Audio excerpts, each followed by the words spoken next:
തന്ത്രങ്ങൾ പാളിയോ എന്നാണ് ചോദ്യം.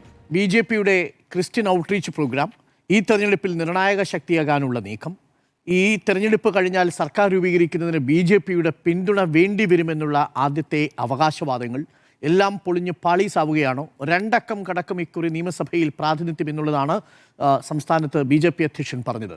ഇപ്പോൾ എല്ലാ തന്ത്രങ്ങളും പാളുകയാണോ? ഒന്നിത് തന്ത്രമാണെന്ന് തിരിച്ചറിയുക എന്നുള്ളതാണ് പ്രാഥമികമായി മനസ്സിലാക്കേണ്ട ഒരു കാര്യം. 19% ക്രിസ്ത്യൻ പോപ്പുലേഷൻ. അതിൽ കണ്ണുവെച്ചുകൊണ്ടുള്ളതാണ് ഈ രാഷ്ട്രീയ താല്പര്യങ്ങളും സമ്മർദ്ദവും സ്നേഹവും എന്നത് തിരിച്ചറിയാൻ കഴിയുന്ന പക്വതയിലേക്ക് എത്തുക എന്നതാണ് പ്രധാനം. നോക്കൂ, 12 മണ്ഡലങ്ങളിൽ വിജയസാധ്യത എന്നതാണ് ബി.ജെ.പി കേന്ദ്ര നേതൃത്വത്തിന് നൽകിയ കണക്ക്. അത് ഏറെക്കുറെ അവരുടെ തന്നെ ചില കാര്യങ്ങൾ കൊണ്ട്, അതായത് ഇത് പുറത്തേക്ക് വരിക എന്ന് പറയുന്നത് ഒരു കാവ്യനീതി എന്ന് കണക്കാക്കുകയാണെങ്കിൽ അതുകൊണ്ട് തന്നെ പാളി എന്നുള്ളതാണ് മനസ്സിലാക്കേണ്ടത്. നോക്കൂ, ഇത് തുടങ്ങുന്നത് എവിടെ വെച്ചാണ്? അത് മണിപ്പൂരിൽ വെച്ചാണ്. മണിപ്പൂരിനെ കുറിച്ച്, മണിപ്പൂർ കലാപത്തെക്കുറിച്ച് എന്താണ് ഓർഗനൈസർ എഴുതിയത് എന്നറിയാമോ? ഓർഗനൈസർ എഴുതിയത് അതൊരു ചർച്ച് സ്പോൺസേർഡ് വയലൻസ് എന്നാണ്. ഇത് നോക്കൂ, അവിടെ നടന്നതൊരു മതകലാപമല്ല എന്ന് പറഞ്ഞത് ആരാണ്? ബി.ജെ.പി ആണ്. RSSന്റെ മുഖപത്രമായ ഓർഗനൈസർ എഴുതിയത് ചർച്ച് സ്പോൺസേർഡ് വയലൻസ് എന്നാണ്. അപ്പോൾ അതെങ്ങനെയാണ് ഒരേ തലത്തിൽ അത് മതപരമായ കലാപമല്ല എന്നും അതേ സമയത്ത് അതൊരു മതസ്ഥാപനത്തിന് മുകളിൽ കെട്ടിയേൽപ്പിക്കുകയും ചെയ്യുന്ന ഇരട്ടത്താപ്പ് മനസ്സിലാക്കാൻ പ്രാഥമികമായി കഴിയുക എന്ന് പറയുന്നത് സുബുദ്ധിയുള്ള മനുഷ്യരുടെ സവിശേഷതയാണ് എന്നുള്ളതാണ്. 1.5 കൊല്ലം നമ്മുടെ രാജ്യത്തൊരു സംസ്ഥാനം നിന്നു കത്തി കഴിയാഞ്ഞിട്ടാണോ അത് അണയ്ക്കാൻ? അവിടുത്തെ തീ കെടുത്താൻ കഴിയാഞ്ഞിട്ടാണോ? അല്ല. എത്ര നാൾ കഴിഞ്ഞാണ് പ്രധാനമന്ത്രി അവിടേക്ക് ഒരു സന്ദർശനം നടത്തിയത്? എത്ര മാസങ്ങൾ കഴിഞ്ഞതിന് ശേഷമാണ്? പ്രധാനമന്ത്രി പോയാൽ എല്ലാമായോ എന്ന് ചോദിച്ചാൽ മറ്റാര് പോകും എന്നതൊരു ചോദ്യമുണ്ട്. കലാപങ്ങൾ നടന്ന ഭൂമിയിലൂടെ രാത്രി എന്നില്ല പകലെന്നില്ലാതെ അലഞ്ഞു നടന്നൊരു മനുഷ്യനുണ്ട് നമ്മുടെ ചരിത്രത്തിൽ. ആരാണ്? മഹാത്മജിയാണ്. അദ്ദേഹം ആകാൻ പഠിക്കുകയും അത് പോരാഞ്ഞിട്ട് വിശ്വഗുരുവാകാൻ ശ്രമിക്കുകയും ചെയ്യുന്ന മനുഷ്യരിവിടെ ഉണ്ടല്ലോ. അപ്പോൾ ആ മണിപ്പൂരിൽ വെച്ച് മനസ്സിലാക്കിയതാണ് ഈ ഇരട്ടത്താപ്പ് എന്ന് പറയുന്നത്. അത് മനസ്സിലാകാത്തവർക്ക് പരിമിതിയുണ്ട് എന്ന് പറഞ്ഞു പോവുക മാത്രമേ ഉള്ളൂ. പിന്നീട് നോക്കൂ, തെരഞ്ഞെടുപ്പിന്റെ സമയത്ത് FCRA വരികയാണ്.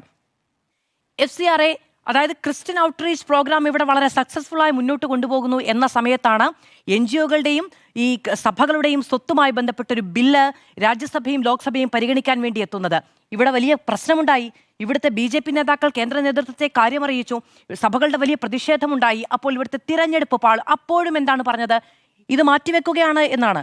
അതായത് തൽക്കാലത്തേക്ക് മാറ്റിവെക്കുകയാണ് എന്ന് മാത്രമായിരുന്നു ആ ഘട്ടത്തിൽ പോലും പ്രതികരണമുണ്ടായത്. ദീപികയുമായി ബന്ധപ്പെട്ട് PC ജോർജും ഷോൺ ജോർജും ഉൾച്ചേർന്നിരിക്കുന്ന പ്രശ്നങ്ങളുടെ തുടക്കം പിന്നീട് തിരഞ്ഞെടുപ്പിന്റെ പിറ്റേ ദിവസം ഉണ്ടാവുകയാണ്. ഒരൊറ്റ വാക്ക് തെരഞ്ഞെടുപ്പിന്റെ തലേ ദിവസം, നിശബ്ദ പ്രചാരണത്തിന്റെ ദിവസം, അല്ലെങ്കിൽ ഈ പ്രചാരണത്തിന് മുഴുവൻ പരിധിയിൽ പറഞ്ഞിരുന്നെങ്കിൽ നട്ടല്ലുണ്ട് എന്ന് പറയാമായിരുന്നു. ഇതങ്ങനെയല്ല. വോട്ട് മുഴുവൻ അത് കിട്ടാവുന്ന വോട്ട് വരട്ടെ എന്നതിന് ശേഷം തിരഞ്ഞെടുപ്പിന്റെ പിറ്റേ ദിവസം ഈ പ്രതികരണങ്ങൾ ഉണ്ടാവുകയാണ്. എന്തൊക്കെയാണ് പറഞ്ഞത്? എത്ര തവണ മുത്തിയിട്ടുള്ള കൈകളായിരിക്കും? ഈ പറയുന്ന രാഷ്ട്രീയം ഒരൊറ്റ ദിവസം കൊണ്ട് ഉണ്ടായതല്ലല്ലോ. ഈ സഭകളോട് ചേർന്ന് നിന്നുകൊണ്ടും ആ വിഭാഗവുമായി ചേർന്ന് നിന്നുകൊണ്ടും എത്ര കാലം ഈ പറയുന്ന നിയമസഭാംഗത്വം ഉണ്ടാക്കിയിട്ടുണ്ട്.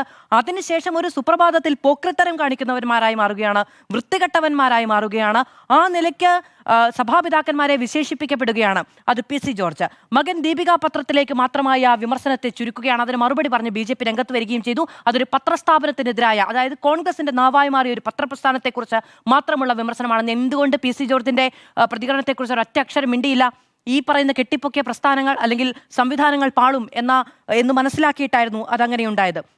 ഇതിനു മുൻപ് നോക്കൂ, കിരൺ റിജിജു അടക്കം ഇവിടെ വന്ന് സംസാരിക്കുന്നു. പ്രധാനപ്പെട്ട നേതാക്കൾ എല്ലാവരും വരുന്നു, അങ്ങോട്ട് വിളിക്കുന്നു, അവിടെ മധുരം വെക്കുന്നു, ഇവിടെ മധുരം വെക്കുന്നു. ഈ നിലയ്ക്കുള്ള കുറേയേറെ നമ്മൾ കാണുകയും ചെയ്തല്ലോ. 300 രൂപ അടിസ്ഥാന വില റബ്ബർ ഷീറ്റ് നൽകുകയാണെങ്കിൽ MBA തരാം എന്ന് പറഞ്ഞവർ ഈ നാട്ടിലുണ്ടല്ലോ. അതായിരുന്നു അടിസ്ഥാന പ്രശ്നം. ശരിയാണ്, മലയോര കാർഷിക ജനതയ്ക്ക് അവരുടെ കാർഷിക വിളകൾക്ക് വില വേണമെന്നത് പ്രധാനപ്പെട്ട ആവശ്യമാണ്. പക്ഷെ അതായിരുന്നു അടിസ്ഥാന പ്രശ്നം. 2014 ക്രിസ്ത്യൻ മൈനോറിറ്റിക്കെതിരെ രാജ്യവ്യാപകമായി നടന്ന അക്രമങ്ങളിൽ രജിസ്റ്റർ ചെയ്യപ്പെട്ട കേസുകൾ 139 ആയിരുന്നു എങ്കിൽ 2025 വരുമ്പോൾ അത് 900 ഉയർന്നിരിക്കുന്നു.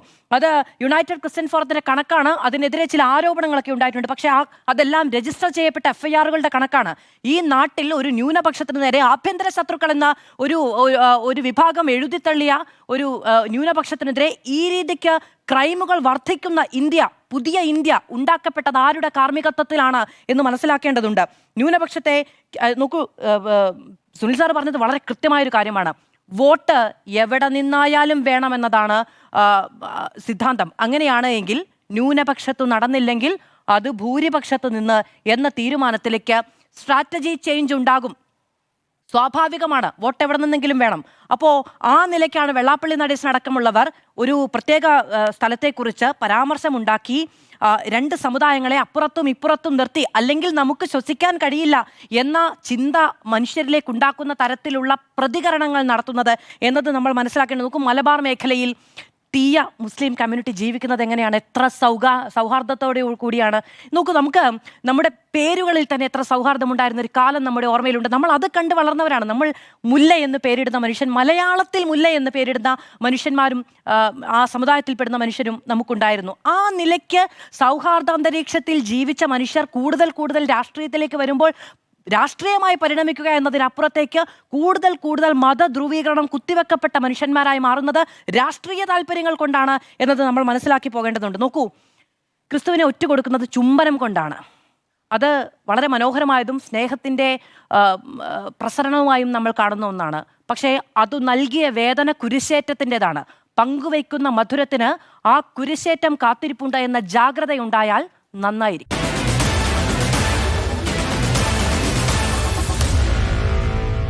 Meet the editors.